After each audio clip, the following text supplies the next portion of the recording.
Serial झनक में आया है एक बहुत बड़ा ट्विस्ट, जिसमें हमें देखने को मिलेगा कि शो के अंदर सृष्टि और अर्शी एक घटिया प्लान बना रहे हैं। वैसे तो सृष्टि हमेशा अपने प्लान में फ्लॉप होती है, लेकिन इस बार वो अपनी बेटी के साथ मांग रही है और अर्शी देगी भी अपनी माँ के साथ। तो दोस्तों, रिपोर्ट के अकॉर्डिंग बताया है कि ब्रिजभूषण और झनक अमेरिका जाने के लिए फैसला करते हैं और जैसे ही काम वगैरह खत्म होगा तो वो चले जाएंगे कहते हैं। और वहीं पे देखने को मिलेगा कि झनक अपनी और अपने पापा की पासपोर्ट वगैरह बनाने के लिए बाहर जाती है अप्लाई करने के लिए।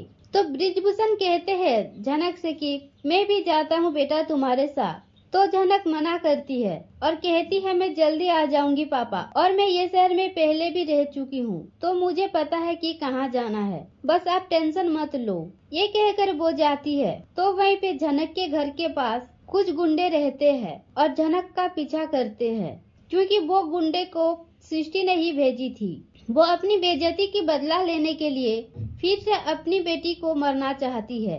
आखिर कौन सी माँ ऐसे करती है। तो जैसे ही झनक बाहर जाती है तो ब्रिजभूषण को अलग सा महसूस होता है और वहीं पे देखने को मिलेगा कि झनक जब रिक्शा के लिए वेट कर रही होती है तब वो गुंडे आके झनक के मुंह पे स्प्रे मार देते हैं और झनक को उठा के ले जाते हैं अपने गाड़ी में और सृष्टि को कॉल करके कहते हैं कि काम हो गया मैम। ये सुनकर सृष्टि बहुत खुश होती है और दूसरी तरफ देखने को मिलेगा कि अनिरुद्ध को भी बहुत घबराहट होना शुरू होता है और उसे ऐसा लगता है कि शायद झनक कोई मुसीबत में है। एक कहकर वो झनक को कॉल करने की कोशिश करता है तो उसकी फोन स्विच ऑफ बताता है। तो झनक बाहर गई हुई लगभग 2 से 3 घंटा होता है। ये देखकर ब्रिजभूषण को बहुत डर लगने लगता है, क्योंकि वो जानता है कि झनक और मेरी जान के पीछे कितने लोग हैं।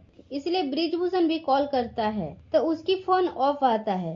कम से कम ब्रिजभूषण और अनिरुद्ध झनक को 20 या 25 बार कॉल करते हैं, लेकिन कोई रिस्पॉन्स नहीं आता है। तो फिर अनिरुद्ध झनक के घर आता है और झनक को बुलाता है। तो वहीं पे ब्रिजभूषण कहते हैं कि झनक बाहर गई है बेटा, और देखो तो लगभग 2 से 3 घंटा हो गया है, लेकिन झनक अभी तक वापस नहीं आई है। ये सुनकर अनिरुद्ध भी चौंक जाता है और कहता है कि अंकल मैं भी कब से कॉल कर रहा हूँ लेकिन ऑफ बता रही है, लेकिन वो बाहर क्यों गई है। तो ब्रिजभूषण कहता है हम अमेरिका जाने का फैसला कर चुके हैं, इसीलिए वो मेरी और अपनी पासपोर्ट बनाने के लिए गई थी। मैं कहा कि मैं भी साथ चलता हूँ, लेकिन वो मना कर दी। कहीं मेरी बेटी के साथ गलत तो नहीं हुआ है बेटा। तो अनिरुद्ध कहता है कि ऐसे क्यों कह रहे हो अंकल, झनक को कुछ नहीं होगा। तो ब्रिजभूषण कहता है मुझे बहुत घबराहट हो रहा है और मुझे पता है कि सृष्टि किसी भी हद तक जा सकती है हमें खत्म करने के लिए।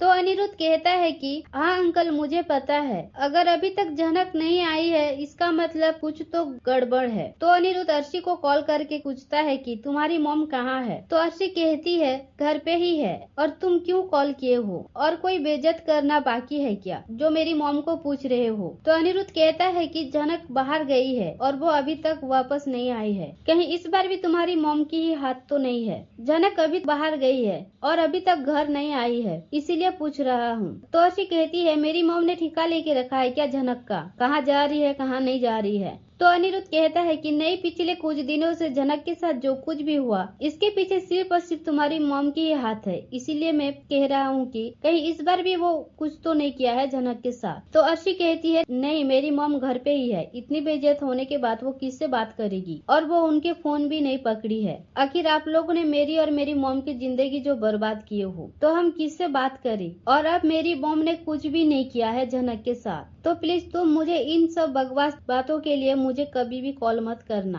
तो अनिरुद्ध कहता है कि अगर इस बार भी झनक नहीं मिली और मुझे पता चला कि तुम्हारी मॉम ही इस सब में इन्वॉल्व है तो मैं तुम्हारी मॉम को जबरदस्ती जेल भेजवाऊंगा। ये सुनकर अर्शी डर भी जाती है और अनिरुद्ध को बहुत चिल्लाती है। तो फिर वहीं पे देखने को मिलेगा कि ब्रिजभूषण सृष्टि को कॉल करता है और कहता है कि मुझे पता है सृष्टि कि तुमने ही मेरी बेटी को कुछ किया है, लेकिन मैं अब चुप नहीं रहूंगा। अब तक तुम सिर्फ मेरी अच्छी आदत देखी हो, लेकिन अब तुम एक बाप के साथ लड़ रहे हो। तुम्हें भी पता होगा कि एक बाप अपनी बेटी के लिए क्या कर सकता है। तो सृष्टि कहती है कि अगर तुम वापस अमेरिका चले जाओगे तो मैं झनक को छोड़ दूंगी। अगर गलती से भी आप लोगों ने पुलिस को बताया तो झनक की लाश जाएगी तुम्हारे पास। ये सुनकर ब्रिजभूषण डर जाता है और कहता है सृष्टि से कि चले जाएंगे हम अमेरिका, तुम मेरी बेटी को छोड़ दो सृष्टि। आखिर वो तुम्हारी बेटी ही है। तो सृष्टि वहीं पे कहती है कि मेरी जिंदगी बर्बाद किया है जनक और तुमने, तो मैं छोड़ने वाली नहीं हूँ। मुझे मेरी इज्जत और मेरी रेपुटेशन वापस चाहिए। अगर तुम पूरी दुनिया और मीडिया के सामने आके कहोगे कि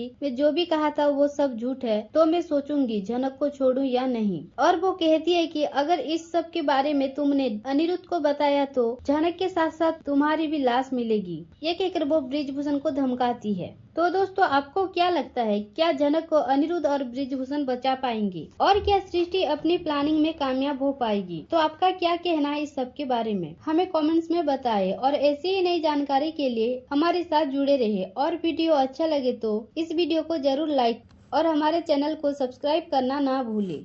धन्यवाद।